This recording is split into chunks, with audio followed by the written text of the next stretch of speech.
ایک بہت گنہگار شخص تھا، اس کا انتقال ہو گیا۔ انتقال کے بعد اس کے دوستوں نے اسے خواب میں دیکھا اور کہا کہ تمہارے ساتھ کیا معاملہ ہوا؟ کہنے لگا اللہ تعالیٰ نے میری مغفرت فرما دی۔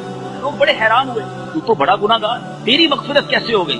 کہتا گنہگار تو تھا، ایک بار میری زوجہ نے کھانا بنایا اور کھانے میں نمک بہت زیادہ ڈال دیا، بڑا غصہ آیا، بڑا غصہ آیا کہ ابھی سزا دوں، پھر ابھی بڑا غصہ آیا کہ بدلہ لے لوں، مگر دل ہی دل میں سوچا کہ آج میری بیوی نے ایک غلطی کی ہے، میں چلا بدلہ لینے۔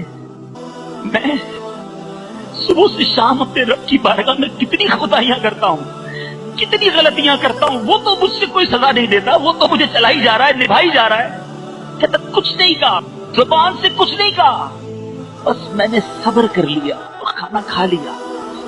اللہ دلوں کے حال جانتا ہے، اس نے زبان سے کچھ نہیں کہا کہ میں نے تجھے معاف کیا، چل آج غلطی کی، آئندہ مت کرنا، آئندہ کرو گی تو پھر سزا دوں گا، نہیں، کوئی اترایا نہیں، کوئی جتلایا نہیں، کچھ بھی نہیں، دل ہی دل میں معاف کر دیا۔